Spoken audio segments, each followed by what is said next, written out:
কালো দরজার ওপাশে পার্ট 2। সকালটা ছিল অস্বাভাবিক নীরব। রাহাতের বাড়ির সামনে ভিড় জমেছে। পুলিশ, প্রতিবেশী, সবাই হতবাক। দরজা ভেতর থেকে লক ছিল, কিন্তু রাহাত নেই। শুধু দেয়ালে সেই রক্ত লেখা, ও এবার আমার সাথে আছে। রাহাতের সবচেয়ে কাছের বন্ধু আরিফ খবরটা শুনে ছুটে এল। ঘরে ঢুকেই তার শরীর কেঁপে উঠল। একটা ঠান্ডা হাওয়া যেন তাকে ছুঁয়ে গেল। রাহাত, তুই কোথায়? সে ফিসফিস করে বলল। হঠাৎ তার ফোনে একটা মেসেজ এল। আনকনাউন নাম্বার। তুইও কি দেখতে চাস ওর আসল চেহারা?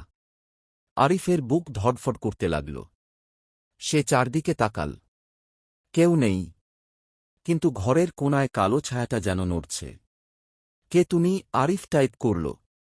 সাথে সাথেই রিপ্লাই, যে ওকে নিয়ে গেছে। ঠিক তখনই ঠক ঠক ঠক, আবার সেই দরজায় নক। আরিফ জমে গেল। ধীরে ধীরে দরজার দিকে তাকাল। আরিফ, দরজা খোল। আমি রাহাত। এবার কণ্ঠটা পরিষ্কার, রাহাতের। না, এটা হতে পারে না। আরিফ পিছিয়ে গেল। ফোনে আবার মেসেজ, দরজা খুললে তুইও আমাদের সাথে চলে আসবি। আরিফের হাত কাঁপছে, কিন্তু তার মনে একটাই প্রশ্ন, রাহাত কি সত্যিই ও পাশে? হঠাৎ করে দরজার নিচ দিয়ে রক্ত বের হতে শুরু করল। ধীরে ধীরে পুরো মেঝে ভিজে গেল। আরিফ, প্লিজ, আমাকে বাঁচা। এইবার কণ্ঠটা কান্নায় ভরা। আরিফ আর নিজেকে থামাতে পারল না। সে দরজার দিকে এগিয়ে গেল।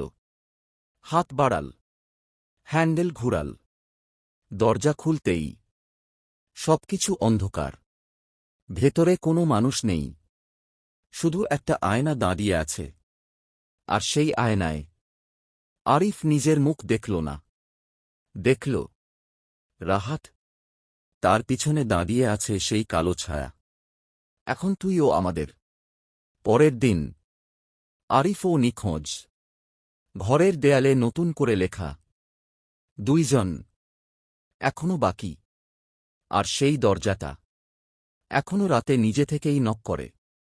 ঠক ঠক ঠক। শহর জুড়ে আতঙ্ক ছড়িয়ে পড়েছে।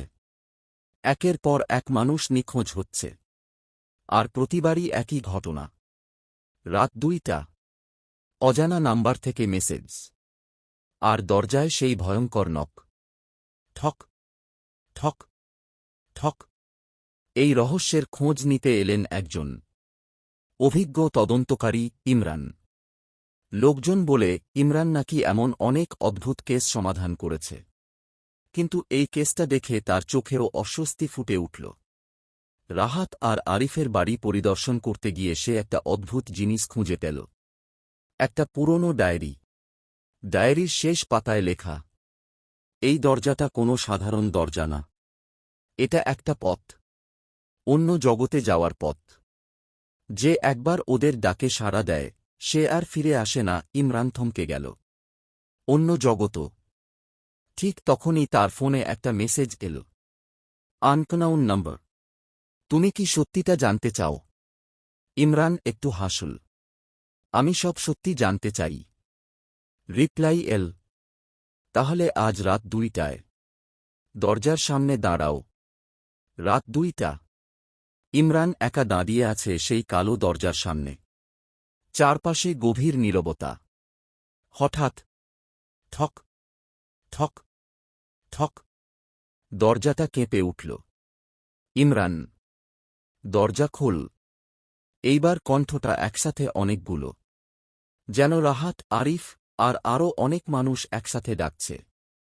ইমরান গভীর নিঃশ্বাস নিল। তার চোখে ভয় নেই, কৌতূহল আছে। সে ধীরে ধীরে দরজাটা খুলল। ওপাশে যা ছিল তা কোনো ঘর না, একটা অন্ধকার, অসীম শূন্যতা। মাটির বদলে কালো ধোঁয়া, আর আকাশ নেই, শুধু অন্ধকার। সেই শূন্যতার মাঝে দাঁড়িয়ে আছে অনেক মানুষ, চোখ ফাঁকা, মুখ নিঃশব্দ। রাহাত, আরিফ, আর আরও অনেক হারিয়ে যাওয়া মানুষ। তাদের পিছনে একটা বিশাল কালো ছায়া। তার কোনো নির্দিষ্ট আকার নেই, শুধু চোখ লাল জ্বলজ্বল করছে। তুমি এসেছ, ওটা ফিস ফিস করে বলল। ইমরান শক্ত হয়ে দাঁড়িয়ে রইল। তুমি কে? ছায়াটা হাসল। আমি দরজা, আমি পথ, আমি ওদের সবাইকে ডাকি। হঠাৎ করে রাহাত আর আরিফ এগিয়ে এল। তাদের মুখে কোনো অভিব্যক্তি নেই। তুমি ফিরতে পারবে না, তারা একসাথে বলল। ইমরান বুঝে গেল এটা ফাঁদ। সে দ্রুত পেছনে ফিরতে চাইল, কিন্তু দরজাটা নেই। সব দিকেই শুধু অন্ধকার। ছায়াটা ধীরে ধীরে তার দিকে এগিয়ে এল। এখন তুমি আমাদের। ইমরানের চিৎকার অন্ধকারে মিলিয়ে গেল। পরের দিন সকালে মানুষ দেখে সেই বাড়ির দেয়ালে নতুন লেখা, ৩ জন এখনো বাকি। আর শহরের অন্য প্রান্তে একটা নতুন দরজা দেখা গেছে, কালো, পুরনো, আর সেটা নিজে থেকেই নক করছে। ঠক ঠক ঠক। শেষ নাকি শুরু?